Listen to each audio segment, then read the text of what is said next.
Welcome back to Kleppers Corner, where we don't just give you the news, we yank history out of its dusty filing cabinet, dust it off, and say, oh my God, this smells like feet. Today's date is September 6th, and apparently the universe decided this would be the day humanity tests every possible version of freedom, violence, exploration, and of course, bad decision-making.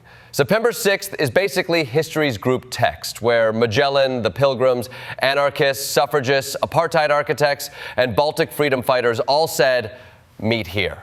So let's dive in. Segment 1, Around the World in 270 Corpses. The first circumnavigation, 1522.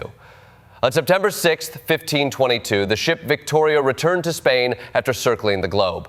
Out of 270 men, only 18 made it home. That's less of an expedition and more of a very expensive bachelor party gone wrong. Imagine leaving port with 5 ships and returning with 1 ship and a lawsuit from your travel agent. Magellan didn't even make it. He got killed in the Philippines. So the whole Magellan circumnavigated the globe thing is like giving Columbus credit for Google Maps. The guy who actually brought the ship back was Juan Sebastian Elcano, which makes sense. In every group project, one dude does the work while the visionary dies mid-PowerPoint. Their trip proved the Earth was round, though after 3 years of eating rats and sawdust, those sailors probably didn't care about science. They just wanted Taco Bell. Segment 2, The Mayflower, religious Uber to America, 1620.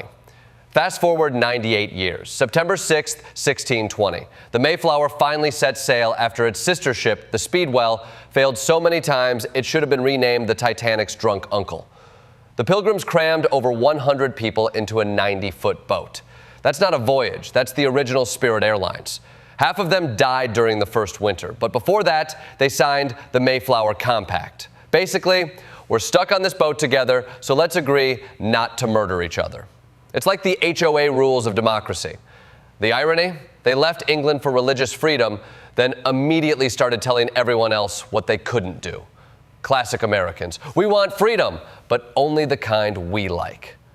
Segment 3, Yeast and Justice, Louisa Ann Swain votes, 1870. September 6th, 1870. Wyoming grandma Louisa Ann Swain goes out to buy yeast and ends up voting. The first woman in the U.S. to cast a general election ballot under equal suffrage laws. That's right. A grandma in an apron walked by the polling place and casually detonated 100 years of patriarchy. Imagine the election officials. Ma'am, you dropped something in the box. Yeah, honey, that's democracy. Wyoming get it partly because they believed in equality, and partly because they were desperate to attract more women settlers, which, honestly, is the most Wyoming Tinder profile ever. Looking for single ladies. Must love cattle and democracy. Segment 4, the architect of apartheid gets stabbed, 1966. September 6, 1966, South African Prime Minister Hendrik Verwoerd, architect of apartheid, is assassinated. Dimitris Effendis, the man who did it, openly said he hated apartheid. But the government spun it. He's just crazy. He thinks he has a tapeworm in his stomach, which, sure, but he also had political motives. 2 things can be true. This was the apartheid regime's PR strategy. When confronted with an inconvenient truth, just gaslight the entire planet. It's like if Nixon had said, Watergate? Oh no, I just had food poisoning. Internationally, a lot of people celebrated Verwoerd's death, which tells you how beloved you are when the world hears you died and throws a block party. Segment 5, McKinley gets Shulgashed, 1901. On September 6, 1901, President William McKinley was shot at the Pan American Exposition by anarchist Leon Czolgosz. And yes, anarchists were basically the original Reddit mods, angry, unpaid, and convinced they could fix society by banning everyone. Czolgosz said he killed McKinley because capitalism was unfair. That's a hell of a Yelp review. 1 star, too much inequality, would not recommend. McKinley hung on for a week, then died, which meant Theodore Roosevelt, 42 years old, suddenly became president. Basically, America got shot into the progressive era by accident. Segment 6, the Baltics sing Russia out of the room, 1991.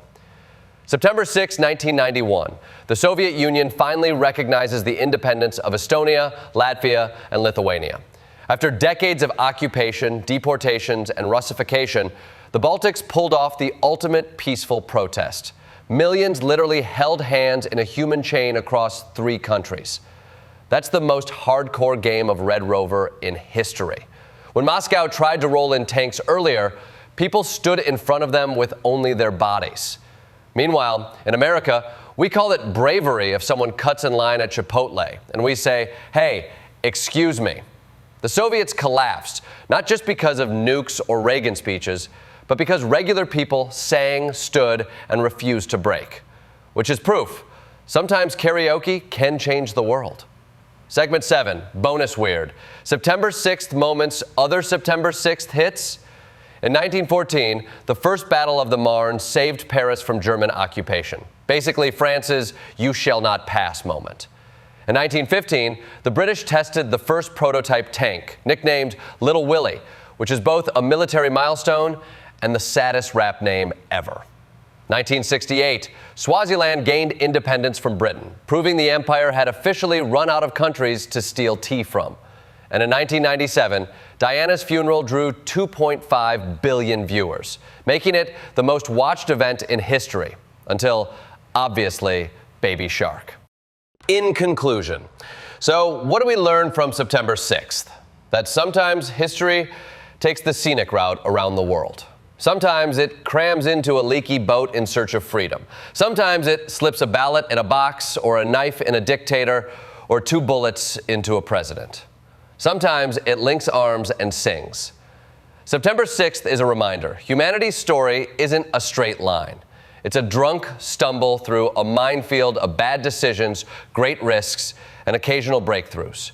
And on this day, the world has been circled. Nations born, leaders lost, rights won, and karaoke weaponized. So next time someone says it's just another day, remind them September 6th exists, and history doesn't do boring.